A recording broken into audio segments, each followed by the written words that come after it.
A few weeks after Baba began his silence in the Chopri, he directed Ajoba to build the table house near the post office according to his specifications. The small room inside is 5.5 feet wide, 7.5 feet long, and just 3 feet high. On October 11th, 1925, Baba began to sleep in the table house, which was placed east of the neem tree near the road outside the Chopri gate. Baba also continued to write the book inside the table house, usually during the mornings.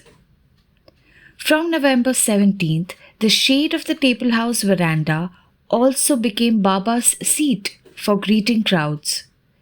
But to maintain peace and quiet for his writing work from that time, he ordered that no one was to come near the neem tree from 8 a.m. until 12 noon.